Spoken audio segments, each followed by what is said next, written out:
खूप चांगली कॉम्प्लिमेंट मला परवाच मिळाली. मी म्हटलं कोणातरी म्हटलं मी की 3:30 आता येतोय.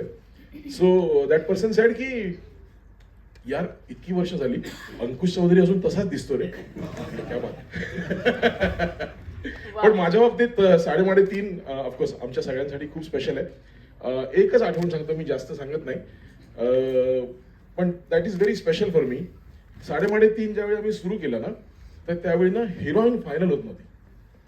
आणि अशी पाहिजे रे, तशी पाहिजे रे. बरं, आपले दोन्ही हिरो, आपले डिरेक्टर जे होते ते हिरो होते ना, त्यामुळे त्यांचं हिरोईनचं जे सिलेक्शन कास्टिंग जे आहे ते इतकं चुझी होतं ना, की बऱ्याच मुलींच्या ऑडिशन्स झाल्या. पण फॉर्च्युनेटली असं झालं की मी ज्या दिवशी लेन्स टेस्ट करतो, त्यावेळी फिल्मवर शूटिंग व्हायचं ना, तर लेन्स टेस्ट करत होतो. लेन्स टेस्टसाठी कॅमेरा मागवला होता आणि तेव्हा एक सुंदर मुलगी आली ऑडिशनसाठी आणि तिची ऑडिशन मी घेतली, त्या कॅमेरावर घेतली. आणि व्ह्यू फाइंडरमध्ये बघितलं मी अंकुशला म्हटलं अंकुश स्टार बॉस. आणि दॅट वॉज अमृता खानविलकर. आणि जेव्हा अमृताचा इंट्रोडक्शनचा सिक्वेन्स होता, ते गाणं आहे अंधाराची रात, त्याच्यात अमृताचा इंट्रोडक्शनचा शॉट आहे. आणि तो पहिला शॉट ज्यावेळी तिला लाईट अप केलं ना, मी एकच लाईट तिच्या फेसवर आला. आणि मी परत एकदा म्हटलं की यार हिला कुठूनही लाईट आहे, सुंदरच दिसते रे. आणि ते अजूनही सत्य आहे की अमृताला कुठूनही लाईट द्या, ती कशी सुंदरच दिसते. पण ह्या सिनेमाच्या बाबतीत कसं झालं ना, की ह्या सिनेमाची हिरोईन ऑलरेडी स्टार होती. ओके, रिंकू ज्यावेळी आली त्यावेळी माझ्यासाठी असं होतं की स्टार आहे ना, इतनी बडी स्टार आ गई. तर जेव्हा रिंकूच्या इंट्रोडक्शनचा शॉट होता त्यावेळी मी तिला सांगितलं की बघ रिंकू, तुझं करिअर झालंय, माझं करिअर या एका शॉटवर डिपेंड. तर मी जो लाईट दिला ना तो प्लीज घे.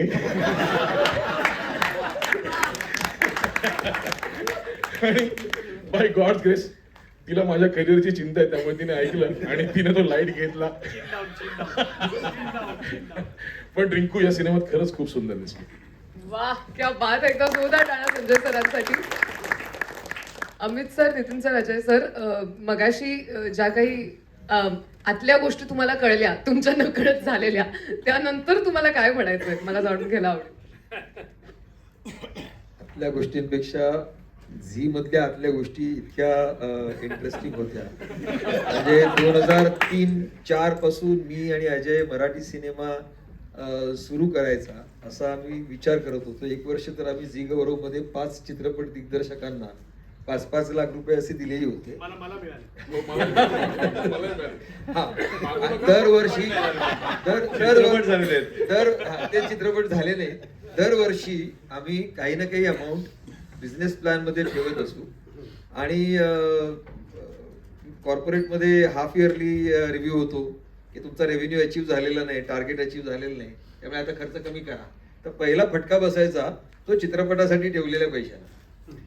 2006 साली मला वाटतं मी आणि अजयने असं ठरवलं की हाफ इयर आणि याच्यापर्यंत जायचंच नाही, पहिल्याच क्वार्टरमध्ये मराठी सिनेमा अनाऊन्स करून मोकळा व्हायचा आणि सिनेमा सुरू करायचा. आणि अमित फाळके त्यावेळेला जॉईन झालेला होता आणि अमित फाळकेने आम्हाला 3:30 बद्दलची पहिली माहिती दिली. त्या सिनेमाचं खरं सेलिंग झी मध्ये इंटरनली हे अमित फाळकेने केलं. आणि तशी त्याची सुरुवात झाली आणि निर्णय झाला आणि पहिल्याच फटक्यात आम्ही तो निर्णय घेऊन मोकळे झालो. प्राइस ठरली. त्यानंतर मला एक सांगावंसं वाटतं, त्यावेळेला काहीतरी 25-30 लाख रुपये अनुदान मिळायचं. त्याला एक निर्णय आम्ही घेतला आणि त्याच्यासाठी मला झीच्या चेअरमनकडे जायला लागलं, सुभाषचंद्र गोयलांकडे. आणि त्यांना मी सांगितलं स्पष्टपणे की चित्रपट हे जे अनुदान आहे हे निर्मितीमध्ये गुंतलेल्या लोकांना, निर्मात्यांसाठी आहे, त्याच्यावर आपला कॉर्पोरेटचा हक्क नाही. त्यामुळे या व्यतिरिक्त जे अनुदान मिळणार आहे ह्या चित्रपटाला किंवा कुठल्याही चित्रपटाला जे काही आपण पाठिंबा देऊ, पाठबळ देऊ, हे त्या निर्मात्यांना मिळालं पाहिजे. आणि ते त्यांनी कन्व्हिन्स झाले त्या बाबतीत. आणि असा हा चित्रपट जन्माला आला. आणि तोपर्यंत काहीतरी एक पुणे, मुंबई, कोल्हापूर असं रिळं फिरवत एक 4-5 रिळं सिनेमाची निघायची. प्रिंटचा जमाना होता. मला आत्ताच अमित सांगत होता 11 रिळांनी आम्ही सुरुवात केली आणि पहिल्यांदा 49 थिएटरमध्ये हा सिनेमा रिलीज झाला. तोपर्यंत संजय गायकवाडने आपल्याला मदत केली होती. हा, संजय गायकवाडने सुद्धा मदत केली. मराठी पहिला चित्रपट होता की जो ह्यांनी केला. डिजिटल. सो दोन्ही याच्यावर गेला आणि 49 थिएटरमध्ये गेला. 4.5 कोटीचा बॉक्स ऑफिस त्यांनी केला. तोपर्यंतचा सर्वाधिक, म्हणजे नंतर कोटींची उड्डाणं झाली, पण ही सुरुवात सादिकला त्यावेळेला आम्ही जोडून घेतलं, जो अजूनही झी मध्ये सिनेमाच्या निर्मितीमध्ये आहे आणि डिस्ट्रीब्युशन मध्ये आहे. सादिक, कारण सादिकने खूप परिश्रम घेतले, पण त्या आधीचे तुम्हाला मी वाहिनीच्या बाजूनी काय प्रयत्न होतात हे माहिती नाही, किंवा मार्केटिंग मध्ये आपण कमी पडत होतो. त्यामुळे मार्केटिंग मध्ये नेमकं होतं काय, मराठी सिनेमाला का लोक जात नाहीत, ह्याची पाहणी करण्यासाठी अजय आणि त्याची टीम ही महाराष्ट्रामध्ये अनेक ठिकाणी थिएटरमध्ये जाऊन फिरून आली आणि त्यानंतर मार्केटिंगचा प्लॅन पूर्णपणे बनला. म्हणजे प्रदीप गुहा त्यावेळेला आमचे सीईओ होते, त्यांचा खूप चांगला पाठिंबा, जे आज या जगात नाही आणि बॉलिवूडमध्ये एक मोठं नाव होतं. गुहांनी आम्हाला खूप चांगलं समर्थन दिलं, सुभाषचंद्रांचं समर्थन लाभलं आणि नंतर पुढे चित्रपटांची मालिकाच आली. म्हणजे अगदी नटरंग पर्यंत मी आणि अजय संबंधित होतो आणि मग पुढे आम्ही हिंदीमध्ये गेलो.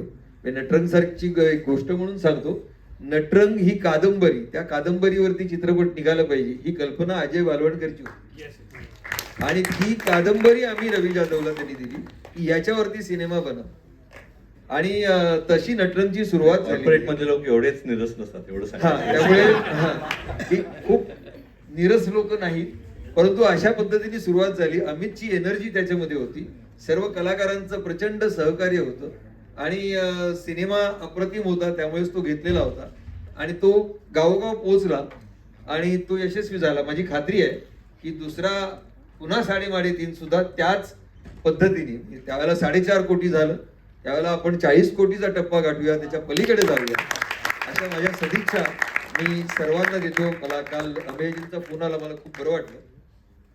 आमच्या सर्वांच्या सदिच्छा तुमच्या पाठीशी आहेत. खूप यशस्वी हो आणि हे जे काही युद्ध चालतं एका वेळेला 3 मराठी सिनेमे, हे कुठेतरी टाळलं पाहिजे आणि त्यासाठी काय प्रयत्न करता येतील ते जर प्रयत्न नीट केले तर मला असं वाटतं की, कारण मध्यंतरी दशावतारच्या वेळेला देखील मला असं आठवतं की 4 सिनेमे एका वेळेला आले, त्याच्यात एक सिनेमा चालला, बाकीच्या 3 सिनेमाचं काही झालं नाही, नुकसान झालं. मी मध्यंतरी एक 10 वर्षाची आकडेवारी गोळा केली होती. आता त्या आकडेवारीला काही अर्थ नाही. 2005 पहिला सिनेमा आला नवरा माझा नवसाचा, सचिन पेळगावकरांचा, ते 2015, अशी संपूर्ण सिनेमाची यादी, त्यानंतर त्या संपूर्ण सिनेमावर झालेला खर्च आणि त्या सिनेमाला आलेलं बॉक्स ऑफिस आणि त्याचं नेट प्रॉफिट, त्या 10 वर्षात 2005 ते 2015 या 10 वर्षामध्ये 660 कोटी रुपये या सिनेमाच्या निर्मितीवर आणि मार्केटिंगवर खर्च झाले आणि प्रत्यक्षात 80% इंडस्ट्री ही नुकसानीत होती त्या दशकामध्ये. ही आपली हे वास्तव आहे. हे वास्तव बदलायचं असेल तर आपल्याला बदलावं लागेल, कारण निर्मात्यांनी टाकलेले किंवा बरेच जण अर्थकारण फायनान्सर जे पैसे टाकतात ते पैसे त्यांना परत मिळाले तर फायनान्सर रिपीट होतील. तोपर्यंत असं दिसत होतं की रिपीट लोक होत नाही, ते परत अर्थकारण करणारे लोक, फायनान्सर परत आले पाहिजे. ही जबाबदारी घेऊन जर आपण काम केलं तर, आणि त्यातलं अमोलजींनी जे सांगितलंय की एका वेळेला फार स्पर्धा चित्रपटगृहांमध्ये नको, चित्रपटगृहांमध्ये सिनेमा यशस्वी झाला तरच ते चालतील. आज OTT सिनेमा घेत नाहीत, सॅटेलाइट वाहिन्यांनी सिनेमे घेणं थांबवलेलं आहे.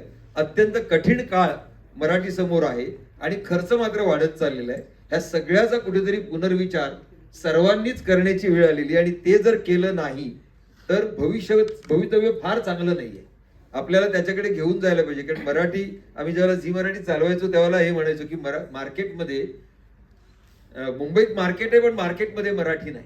झी मराठीचं यश तेवढ्याच होतं की मार्केटमध्ये मराठीचा झेंडा रोवण्याचं काम झी मराठीने केलं. त्याच ताकदीला आम्ही सिनेमाच्या मागे उभं करायचा प्रयत्न केला, थोड्या बहुत प्रमाणात यशस्वी झालो.